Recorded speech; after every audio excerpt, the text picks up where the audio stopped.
It's live. All right, we're live, and hopefully we don't crash like we did last week. Sorry, we didn't get to do a monetary view of Rome's decline last week when we tried. It's still working. Yes. Thank goodness.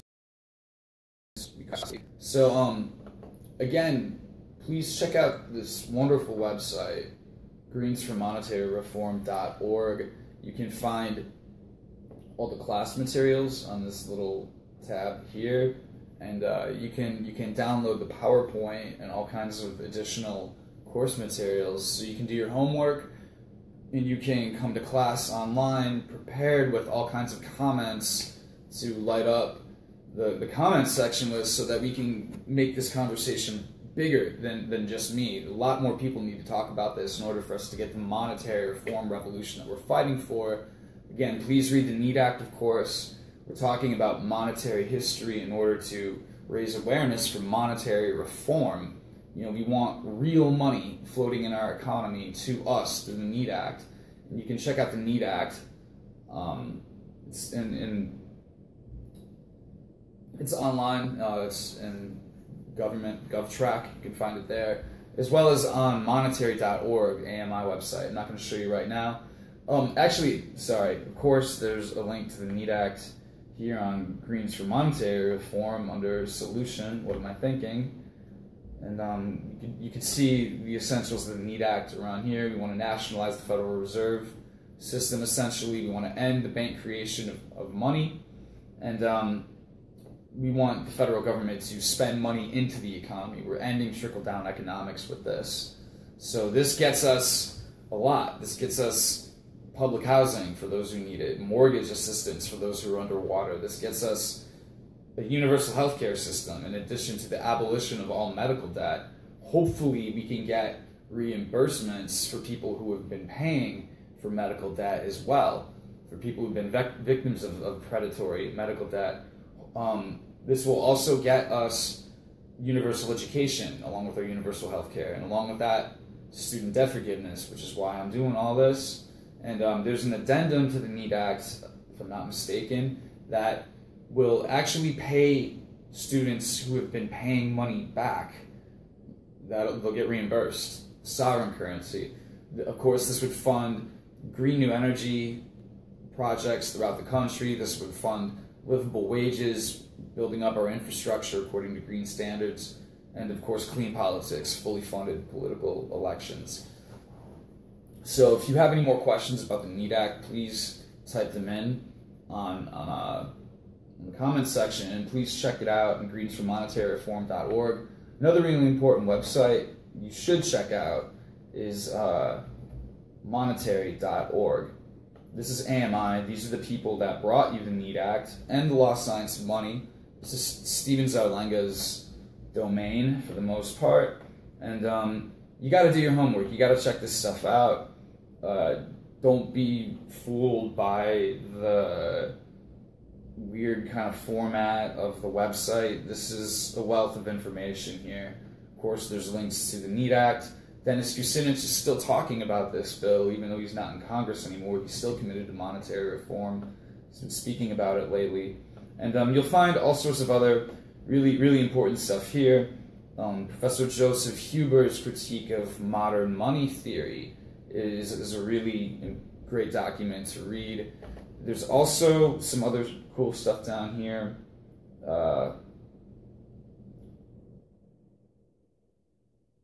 Here's Professor Karu Yamaguchi's model of HR 2990. This shows how the NEET Act will actually provide for the funding of infrastructure, repair, pay off national debt. For the economists out there, I'm not an economist, I'm a sociologist and historian. So, but this covers a lot of the economic ins and outs. This is other good stuff to throw at the modern money theory people, and we gotta start preparing to get ready to deal with them a little bit more as our movement gets more successful, as we start gaining more traction online and in the mainstream media. And mark my words, we can expect these people to start attacking us and to start throwing their weird jargon at us that doesn't add up to much. Some other people, some other useful resources here. It's a little bit small, but there's a critical review of Ellen Brown's book, Web of Debt. This is really, really important to check out. Also, there's so much good stuff here. I can't even get into it all. The Chicago Plan, the American Monetary Act, also really important. But the reason I'm bringing this stuff up, these critiques of these other groups of modern money theory and Public Banking Institute, Alan Brown's group, is because two of their people, Warren Mosler from MMT and Walt McCree from Public Banking, came to a public presentation on Democracy in Action. This is David Cobb, the Green News Network. He was Jill Stein's campaign manager. And Sue Peters appeared with these spokespeople from MMT and PBI to talk about the National Emergency Employment Defense Act and AMI. And this was a lot of fun. It was a really fun troll session for those of you who like to argue, like me sometimes. I'm really glad to see that there was a furious debate going off in the comment section. I want that same effect on this comment section. And the fact that Jill Stein's campaign manager, David Cobb here, is interested in monetary reform, the fact that he's comparing and contrasting these three different approaches in order to figure out which one is the best for him and for his party and for our people, this entire country. The fact that he's looking at this stuff is a really important sign, and it's really worth checking out Sue Peters' presentation. Please check out Walt McCree, and please check out Warren Mosler's stuff too. I think I did my homework. This is the same. I was asking the same questions that David Cobb is asking. A couple of years ago, we did it out in the streets though. We called it the People's Conference on Monetary Affairs. We did it in D.C. There's some articles out there in Huffington Post you can check out. That was back in 2013. But after doing my homework, after reading The Lost Science of Money and checking out, after reading Lost Science of Money and hearing about the NEAT Act, I was pretty well hooked. This stuff made a lot of intuitive sense to me. When I started checking out these other organizations and getting a vibe for their solutions, and also the strategies and the tactics that PBI and MMT utilize to get their solutions done, there's no doubt in my mind that the American Monetary Institute, Stephen Zarlenga's group, Sue Peters, Greens for Monetary Reform, is the right monetary solution for the 99%. I've already talked about the NEAT Act. I'm in no way a specialist in MMT or public banking, but just to sort of break down the basics, MMT doesn't really seem to support, they don't think that monetary system's the problem. This is according to Warren Mosler's talk, just a few notes I took from it. He talks about how currency causes he talks about currency monopolies being a problem. It doesn't make a lot of sense to me. Like, I'm not an economist. I loathe economics, to be completely frank. The whole purpose of calling this the lost science of money is to, demonstrate that history is more scientific, more empirical, more verifiable than a lot of this poorly constructed economic jargon that people throw around, like the MMT folks. Walter Mosler's, in his presentation, he specified some concrete steps. He talked about tax reform. He talked about eliminating FICA, which would give, consumers an extra $500 to $600 a year. But he also talked about increasing Social Security to $2,000 a month and putting a permanent zero interest rate policy on the Fed.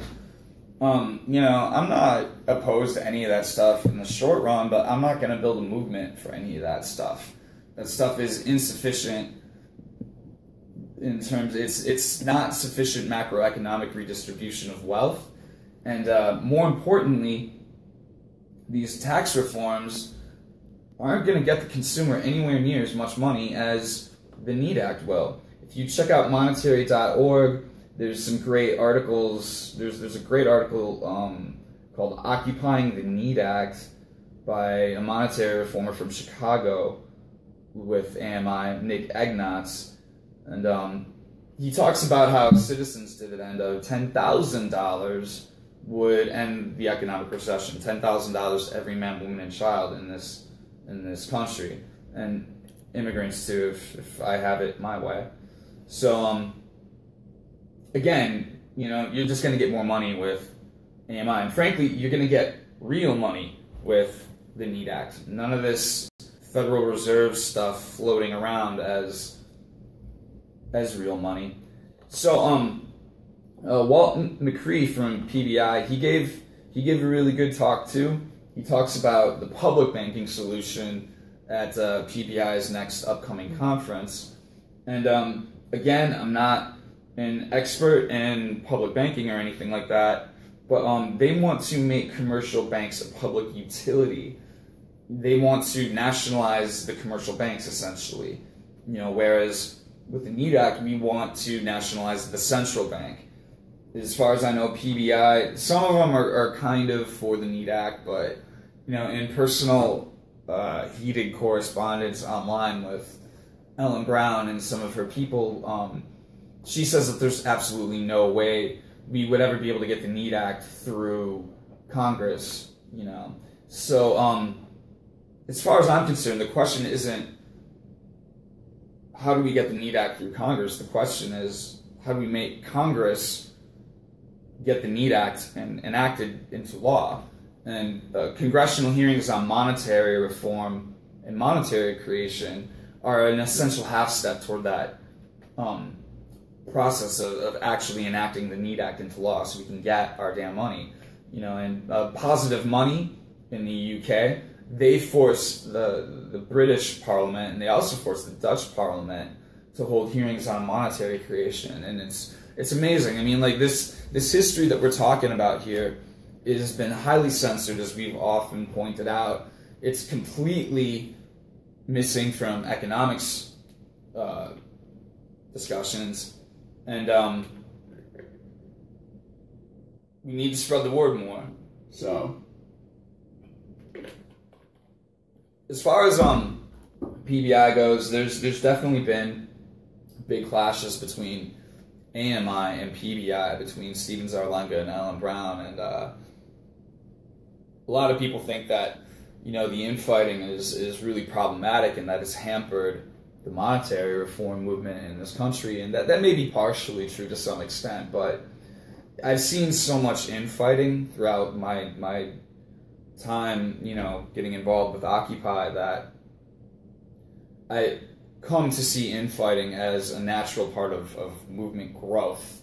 It's often how a movement will end if it needs to end, or how it will grow if it needs to grow. It's almost like watching cellular mitosis through a really big microscope.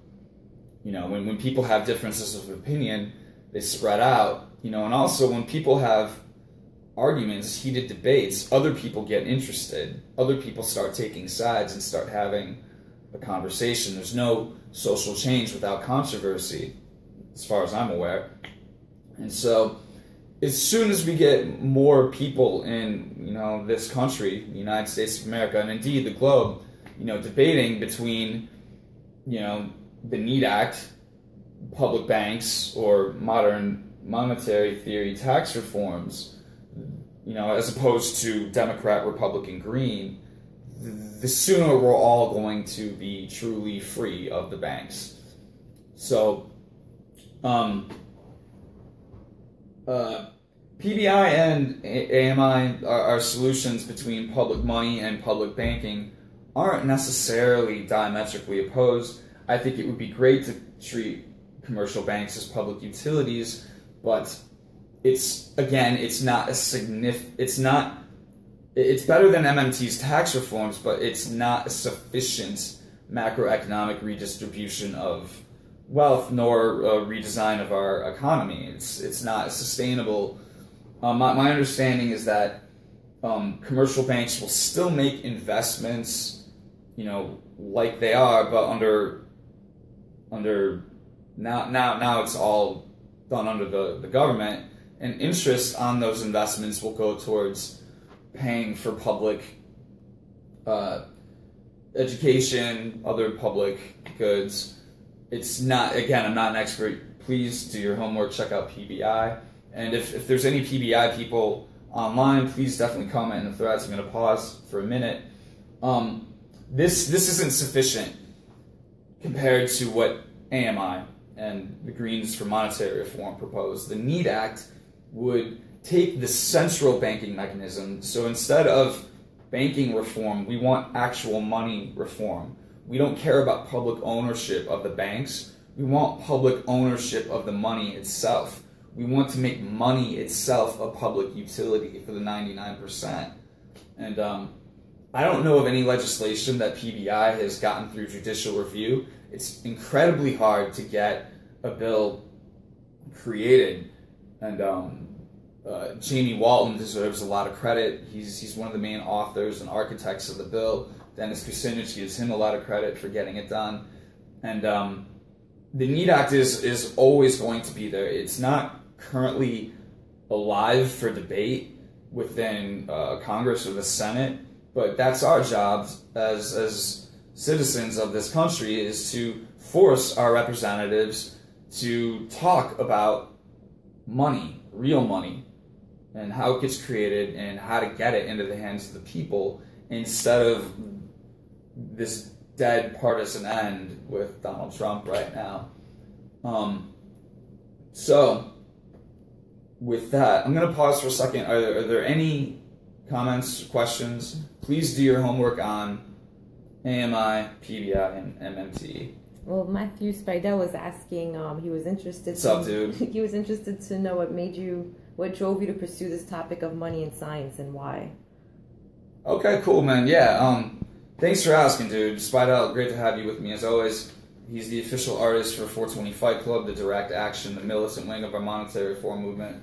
And what pursued me to figure this stuff out? The question was money science specifically? Yeah, at the time you were talking about how you hate economics, but you're interested with, this topic specifically, so... Yeah, I was looking for a way to avoid having to pay my student loans back, quite frankly.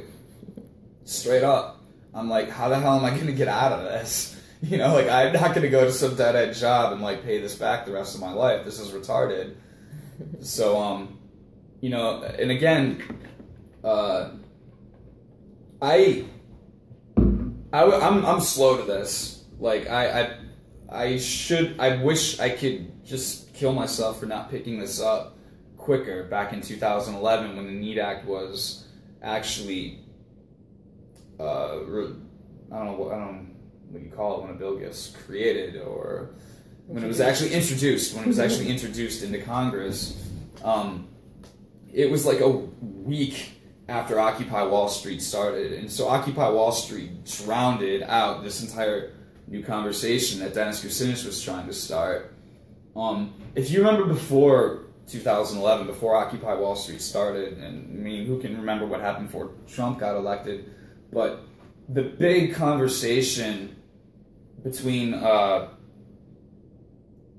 Republican agenda was the national debt. People were talking about the debt. Mitt Romney was getting ready to blast Barack Obama on government spending and stuff like that. And Occupy Wall Street, changed the game. Now it was about inequality as opposed to this national debt. But what is the debt? Who do we owe that debt to? Why is there a debt there in the first place? Those questions became really important. The other thing that happened is that Occupy Wall Street itself was like graduate school for anarchists and social thinkers. And for every couple protesters you saw getting beat up and arrested, for every stereotype the media portrayed, there was some really damn smart, angry nerds down to Occupy, having very real conversations about what to do and how do we move this stuff forward. We weren't interested in demands at the time. We were interested in creating our own alternatives to capitalism, building off that anarcho-syndicalist tradition of insane. And so anyway, during Occupy Wall Street, that's the first time I started hearing conversation about the Federal Reserve, and that got me thinking. There's some Ron Paul type libertarians who were interested in Occupy Wall Street when it first started, and they wanted to have a big conversation about ending it or auditing the Fed, not quite nationalizing it, which is what I've come to. There's another point. I was on a radio interview during Occupy Wall Street with someone out in like Wyoming or somewhere, and someone asked me about the Fed and what I thought about the Federal Reserve, and I said, like, I think it's misleading that they call it a federal institution, but beyond that, I'm like, I don't know, I got more to learn.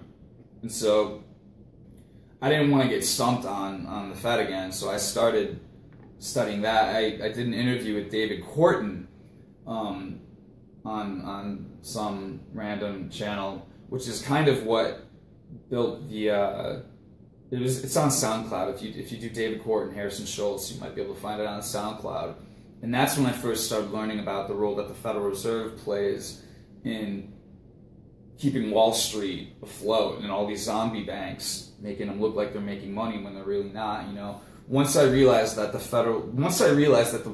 banks couldn't function without the Federal Reserve pumping money into them, I was like, holy shit, well, we just need to occupy the Fed. Like, forget about taking all these banks. Forget about taking, back then, we wanted to start General Assemblies and occupations, like, on every street corner, occupy everywhere. Again, that anarcho-syndicalist approach that doesn't make sense to people unless you know about anarchy and anarcho-syndicalism. And so, once I realized that the Fed was the weak point in the structure, it became a question of, well, what do we do? How do we take the money power back? And so, just doing my homework, eventually some other activists started getting organizing for the 100th anniversary of the Federal Reserve. You can find some clips I talked on. Actually, I can pull it up. Yeah, on RT, they helped us out. Check it out. Fed Up 100 protests to abolish the Fed. Not gonna play it, but this was stupid ads. Again, I didn't even know about the NEET Act at this point. If I'd known about the NEET Act at this point, when I was on this show or any of the others, I'm confident that the economic recession would be over by now. If I told people to go read this should be the one to end of Occupy Wall Street, I think we'd be in a different place. So, yeah, there's other stuff going on too. Strike debt, another part of Occupy Wall Street. They were starting to talk a lot more and more about debt. And David Graeber's book, of course, Debt, the First 500 Years, David Graeber played a big part in helping strike debt get started too. He wants to see a big debt resistor strike. And I've been watching all these other solutions. I've always been interested in solutions. Like, I've always hated protesting. Like, I've always spent time with other occupiers who are more interested in working on actual alternatives, get our hands dirty, and doing something more than complaining. And this is the stuff that you're not going to see in the mainstream media. The mainstream media isn't going to show people like me having these kinds of conversations. That's why it's really important that we all jump online and start spreading the word ourselves. So, thanks for the question, Matt. That's actually kind of a nice little history of the present in terms of how we got to this class, which I got to talk to my buddy Patrick Wilson in Boston. He's calling it a people's history of money. We should really be calling it a people's genealogy of money in order to give a nod to Nietzsche as well as Zen. Because what we're really looking at is a history of the present in terms of how we got to where we are. And are there any other questions, any other comments at the moment?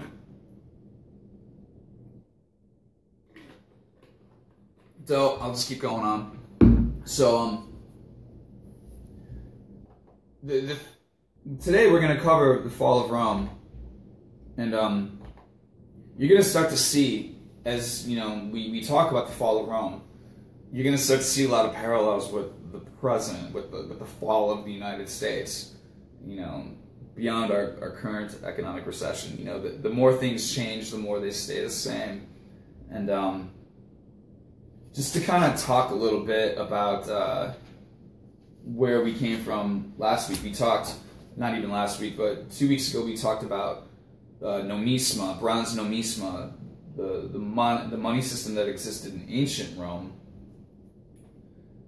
And this was started by King Numa, one of the second king of Rome. He was a deeply religious man in terms of the old ancient Pythagorean pagan religions.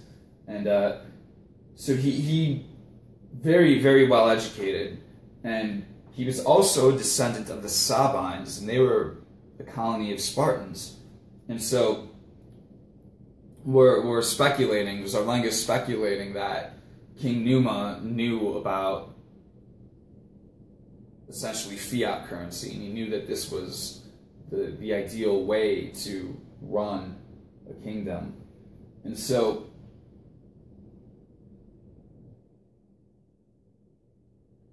we also, one other interesting thing from ancient Rome is that we see, in addition to bronze nomisma circulating inside ancient Rome, we see silver coins used for trade with foreigners.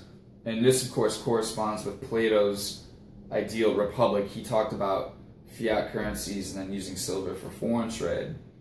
So everything was going pretty good for ancient Rome until the Punic Wars started. And then once wars started, once Hannibal and his elephants were trampling all along the countryside, you know, capturing lots of Roman bronze money, you know, Rome didn't want Hannibal using that money to fund assaults against the city, so they changed their monetary system during the Punic War so that they couldn't use the money so that their money couldn't be spent on war against them. This is interesting, of course, because it demonstrates Aristotle's claim that money exists by law and not by nature.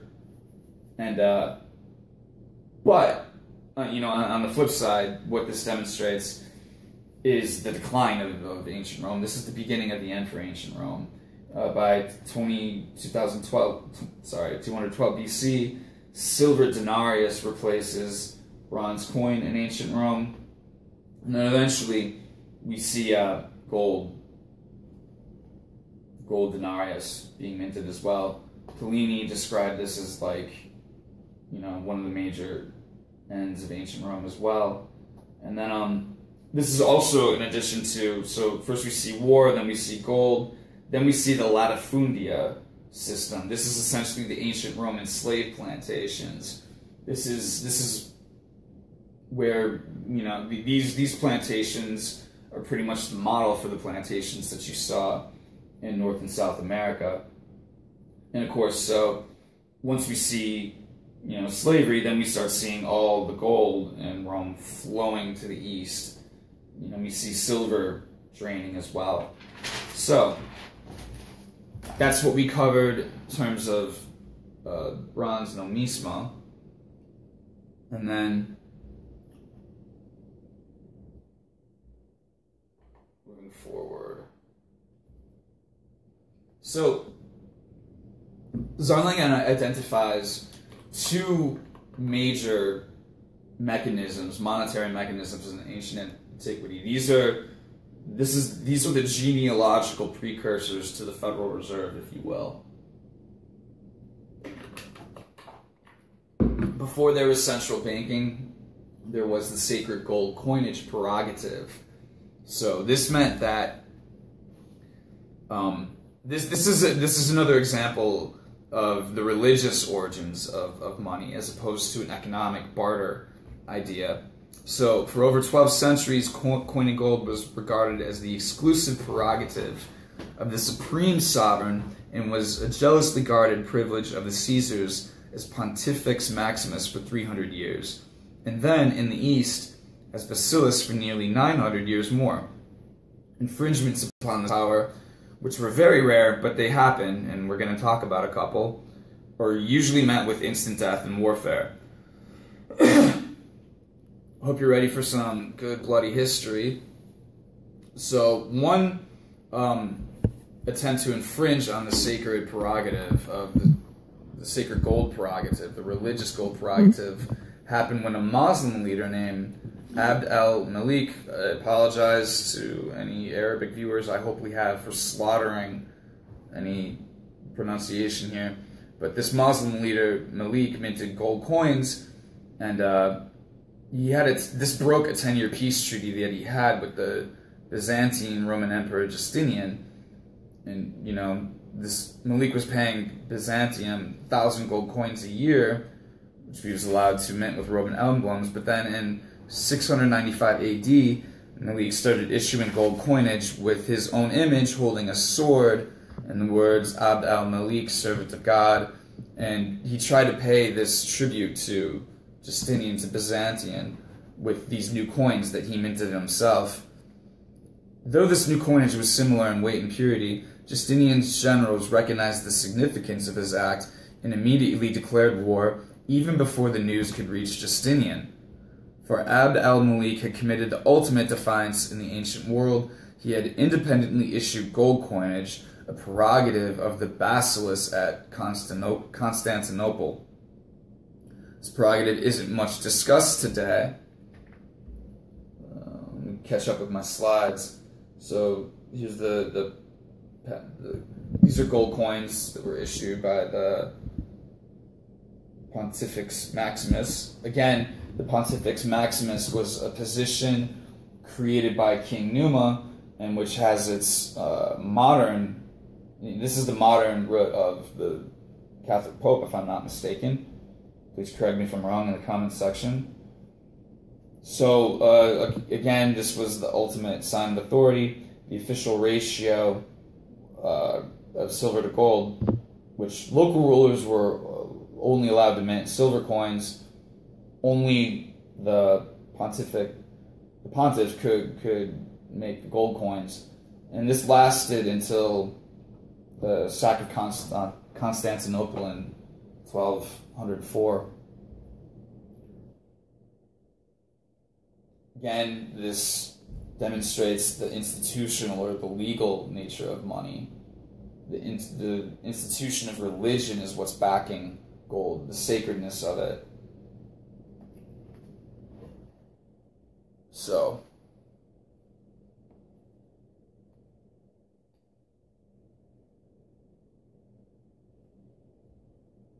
none of the popes from Rome, even after 755 AD, didn't dare to mint gold for over 560 years. Again, when the Byzantine Empire fell in 1204. So the other major central banking mechanism, the other secret of the ages, according to Zarlenga, is a dichotomy in the gold-silver ratio between East and West. This is important. This is one of the primary forces that shape modern capitalism, according to Zarlenga. And it worked like this. The gold-silver ratio in the West is kept high. Over a millennia, this ranged from 9 to 1 or to about 16 to 1. Here in the slide, it's 12 to 1. However, the ratio in India and Asia, gold-silver, was kept low, usually about 6 or 7 to 1 in the East. This means that silver, if you take your silver from Europe to India, you can exchange it for nearly twice as much gold in India as you could in Europe. It's a quick get rich quick scheme in the ancient world.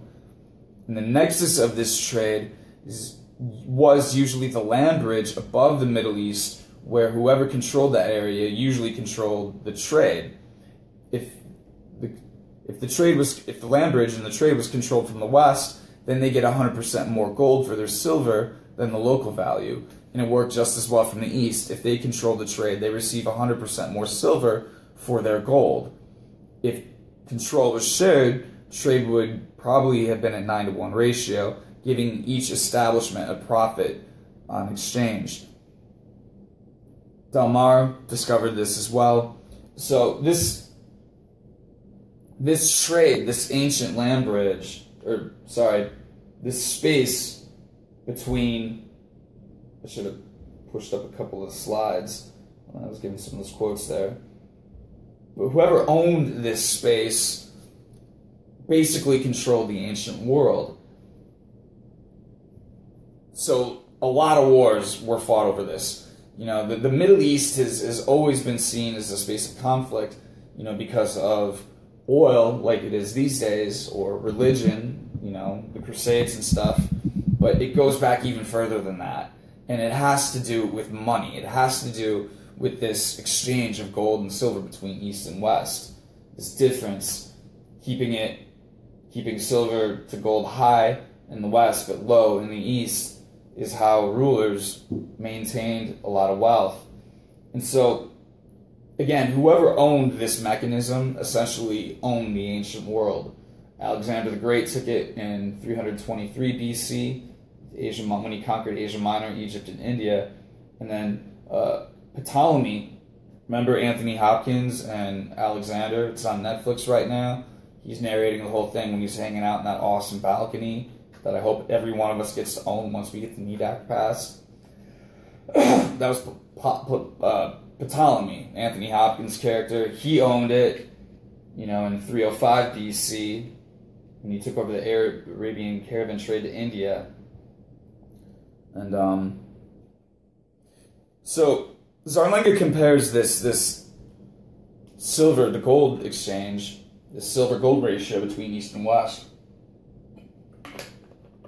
He calls it the true ancient Gordianide. He thinks this myth may have really actually been a metaphor, a secret of how the ancient world works. And so when Alexander pulls his sword out and slices the knot, that's a metaphor for Alexander figuring out that this gold-silver ratio between East and West was actually what was creating a lot of the political conflict or stability in these regions.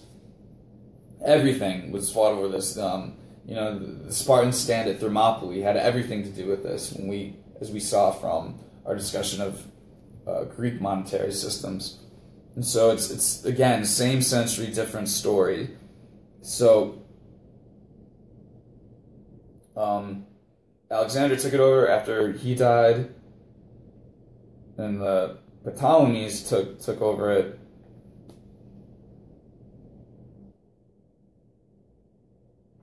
And they ran it pretty well for a little while. And then, of course, Rome took control over the Asiatic trade. Pompey, in 63 BC.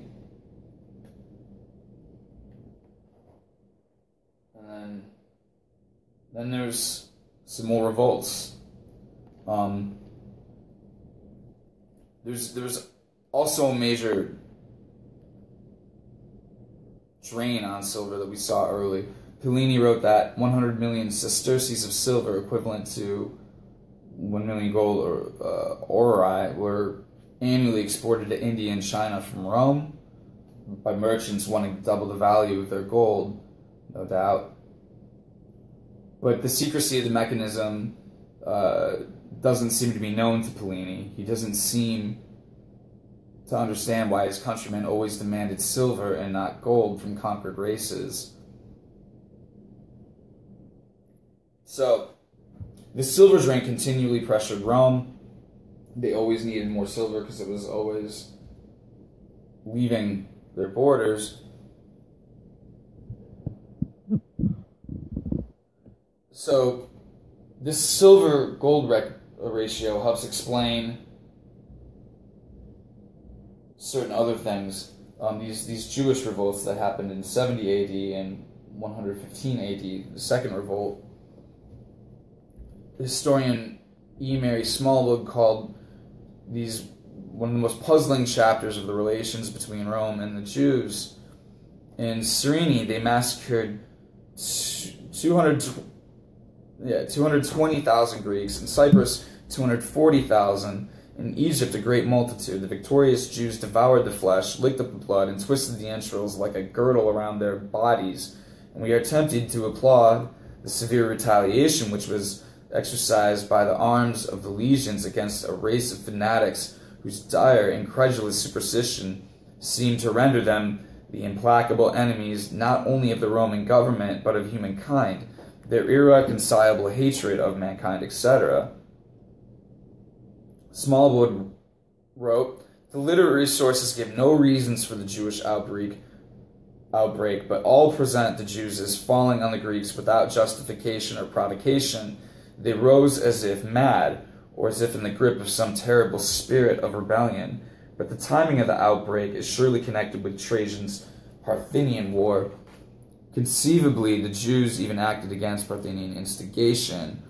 The main point here is that they started to become aware of this mechanism with regards to Parthenian's policies, or Trajan's revision of economic policies.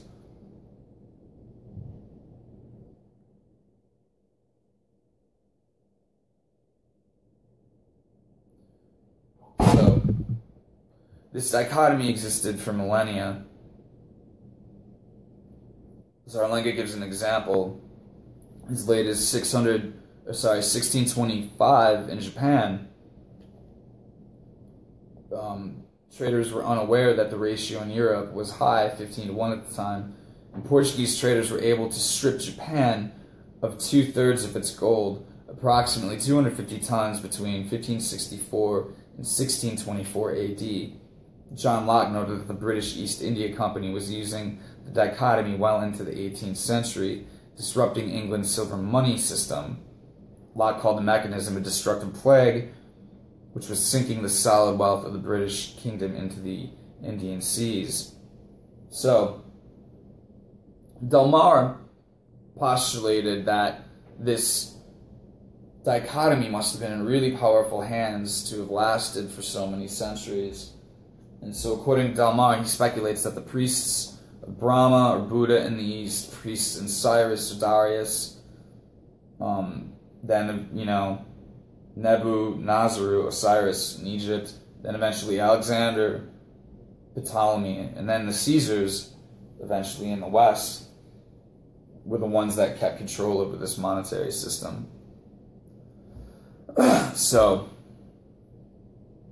you can see when we combine the sacred gold prerogative and this exchange, we see the heart, or the secret behind the sacred gold coin prerogative was that the bacillus would be ready to exchange centrally minted gold byzants for locally minted silver coinage at a 12-1 ratio, when it could exchange that same silver for up to twice as much gold bullion in India and at other points east. So the bacillus maintained this power over exchanging gold for silver.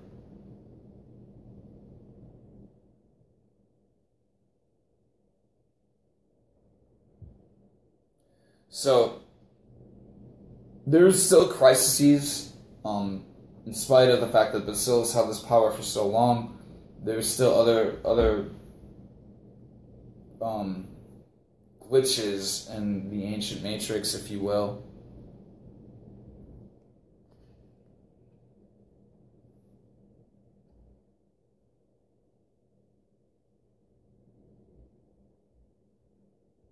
Before we get to that, this slide here shows the changes in the different periods, different uprisings. So, during the reign of Augustus, 27 BC to 14 AD, the first emperor was careful to maintain the facade of republican rule, concentrated pre-existing powers of Roman magistrates. Then by 68 AD, the reign of Nero, when things were starting to fall apart, he's negotiating peace with the Parthenian Empire. Then here by 115, 117, we you have the Roman-Jewish War, which we think was caused by this awareness of the money system.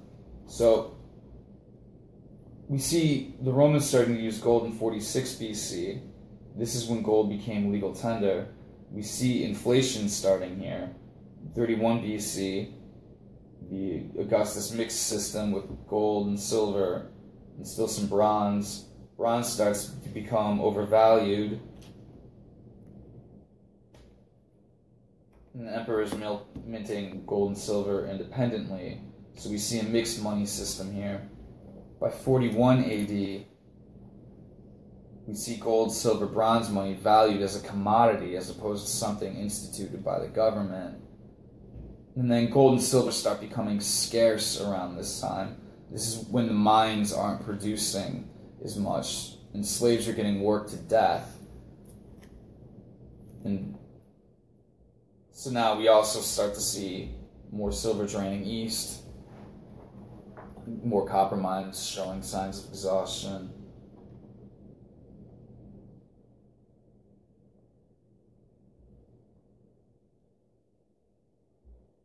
As this is happening, we also see, so now we're at the 3rd century coinage crisis. What was happening during the 3rd century is that the amount of silver in the denarius coins themselves started to shrink in size and purity. So you can see there's less and less actual silver in these coins. And then in 271 and 274 BC, there was a revolt of the moneyers. The people who actually made the moneyers revolted, and the Emperor Aurelius had to fight them and put them down.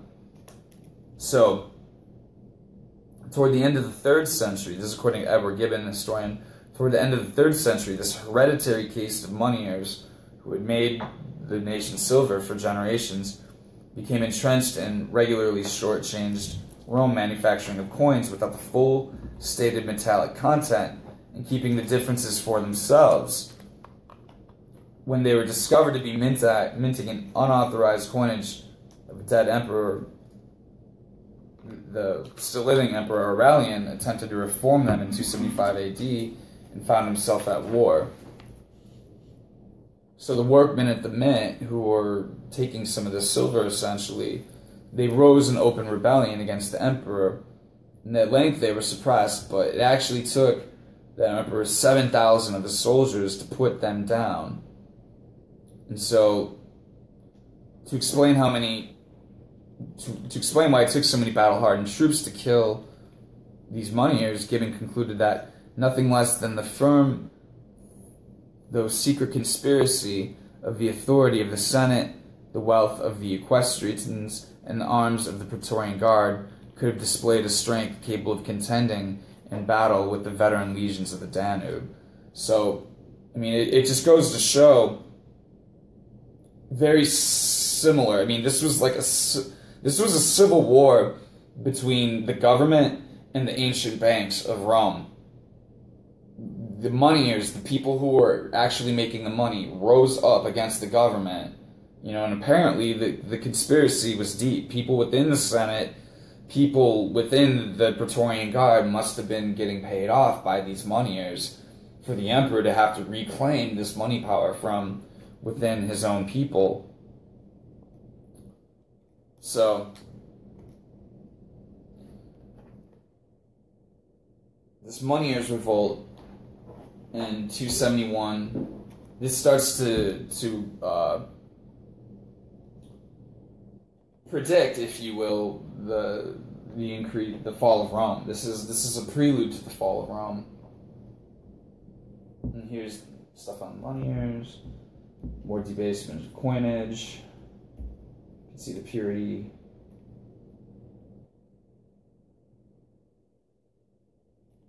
So of course, in 379, 395 BC, we see Christianity established as the religion, and we see two emperors in eastern and western sides of the empire. We still see silver draining east due to deflation. Copper became incredibly scarce.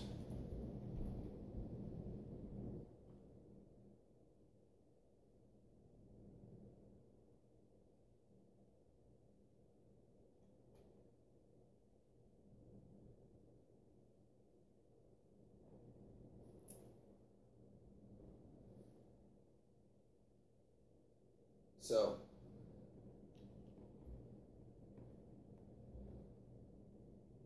the switch from pagan religion to Christianity is often one of the major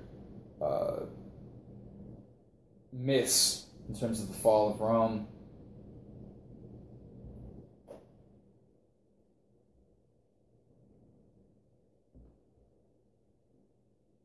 A lot of extra slides in this. So you can see changes in the empire's size over the years showing here. So this is in 395, the split between East and West, the empire. There we are. So, traditional, our interpretation of Rome's decline isn't discussed because it would reveal the same flaws in our current monetary system. So, one of the traditional causes of Rome's decline is Christianity. This idea that the church is glorifying poverty and celibacy and other worldly attitude. Zarlenga points out, however, that when Constantine tolerated Christianity in 313 AD, Rome had more influence on Christianity than the church had on Rome. For example, in 324, there was no unified Christian religion. So another traditional cause of Rome's decline, in addition to Christianity, is barbarians. The Vandals and the Goths are sacking Rome. According to Alexander Del Mar, this is a myth that Christian monks invented in order to cover up the role of corruption within the church.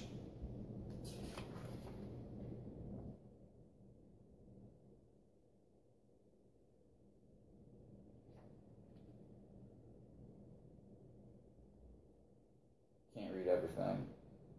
So one thing that we know was a major factor, it was a symptom of Rome's decline, not necessarily the cause, but growing slavery was definitely a major factor of Rome's decline. Growing slavery, in turn, was caused by the switch from a fiat-based bronze monetary system to a commodity-based money system of silver and gold. So, we see more and more slavery in ancient Rome after the Caesars took over, of course, and after the bronze money stopped being used entirely.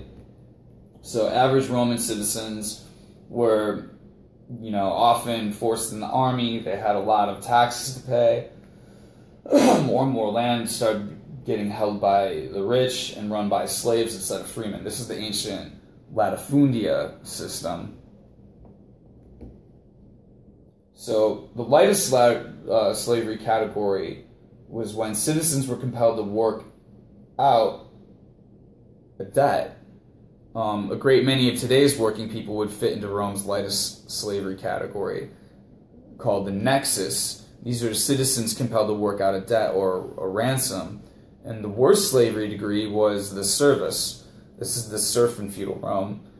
But even in ancient Rome, a serf could not be made landless or homeless. A serf wasn't supposed to be thrown out into the streets.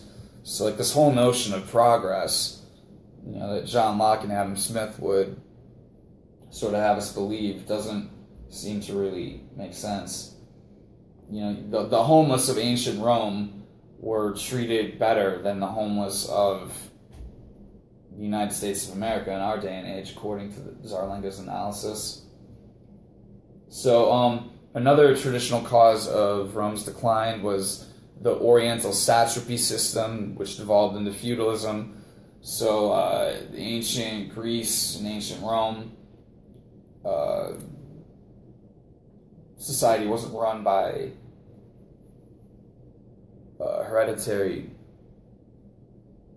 the same style of hereditary kingship. Alexander had a lot of people approaching him on one knee, and this evolved into systems of vassalisms. This is one common theory. Another important theory of the decline of Rome is the Muslims. Supposedly they messed things up. Again, Muslims are being blamed for the decline of Rome, just like they're being declined for the decline of the United States of America. So the timing was wrong, though. Rome was already in a state of decline compared to when Muhammad lived.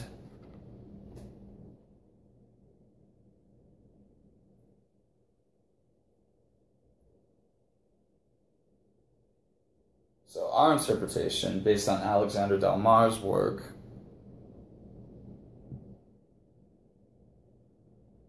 is that things started getting messed up, starting with the Punic Wars. Some great quotes from Alexander Del Mar directly here, which I'm going to skip.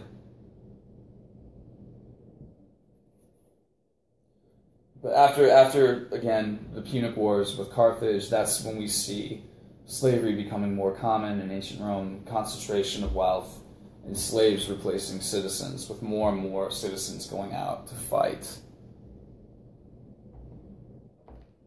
Again, we see the deflation, precious metals going east.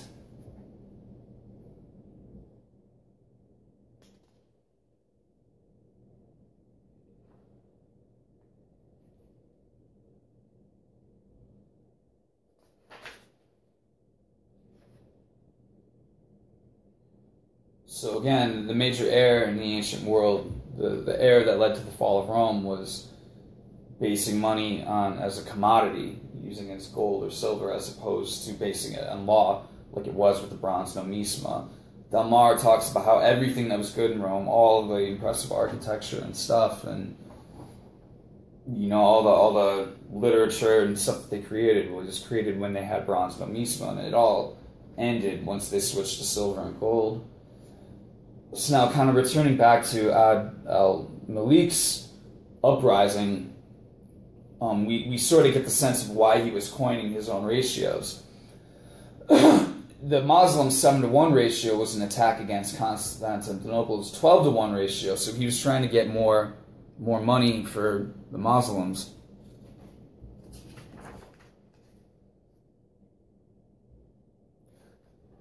His ratio meant that the Muslims could exchange their gold coin for nearly twice as many European silver coins as Muslim silver coins of the same weight.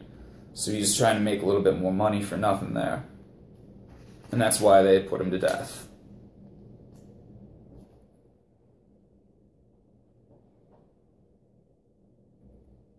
So, major lessons here. Adam Smith is wrong. There's no invisible hand. The government establishes money based on law. Even Karl Marx's notions of gold and silver as money are based on Adam Smith. His stuff is wrong. Historical evidence indicates that nations and empires are setting the gold and silver ratio. Setting that ratio, a strong nation would raise the value of the metal that was most abundant. So it's not an accident that the ratios were high and uneven. This also calls into question the axiom of so-called supply and demand, which asserts that a large supply of an item tends to lower its price. But in fact, the economists ignore the question of power. And awareness of this potential to overvalue the abundant was one factor that helped lead to our Chapter 1 concept on why gold, which was abundant in the temples, was monetized in the first place. So,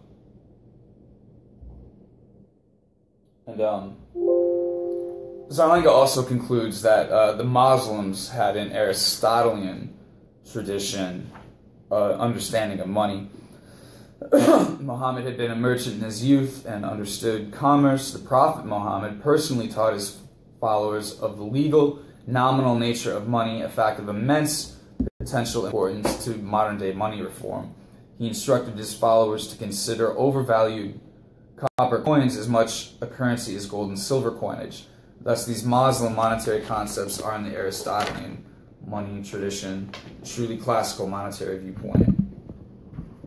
So, that's all I got for tonight. Actually, just to conclude, one other thing that Zarlenga points out is that it's very important to pay attention to monetary decisions, specifically during times of warfare. This is when careful thought must be given to monetary policies, even when emergency conditions require rapid action. We noted how under such conditions an advanced nomisma system degenerated into a commodity-based money. We saw how basing the money system on commodities rather than law accelerates the concentration of wealth and power into the hands of plutocracy, quickly destroying the possibility for social justice. So, beware of war. War, what is it good for? Gaining a lot of money, gaining all the money in the world, the central monetary supply. So, anything on there? Anything at all? No problem. All right, cool. So, I probably should have teased you a little bit sooner. Just got some really good news a couple days ago, but I only found out today because I'm slow to check out my email. We have approval from Jeff Goldfarb, a professor of mine from the New School for Social Research, to make this class open to the public. So, we're gonna get the conversation going. Hopefully, get more bodies in here. Hopefully, more people live tweeting while we're in here. So, I think I'm going to take a break next week. I think we'll do the next lecture a week, 2 weeks from today, and we might even do a review lecture just on everything we've covered so far. That'll give me some time to go out and promote the class. I want to go to Columbia and Pace specifically to see if I can get students from there interested in this. I'm going to promote this class more within the new school itself, and I'm just going to keep trying to spread the word week to week. So if any of you have any ideas, if you'd like me to do another lecture next week, please leave a comment. But if not, keep your eyes peeled for a Facebook event link for the next lecture coming out. It'll take me a little while to get it set up, but things are moving forward. So, That's cheers. Awesome. Great news. Yeah. There we go. So that's it? Yeah, I'm good. Unless anyone's got any questions, I'll see y'all next week. Bye-bye.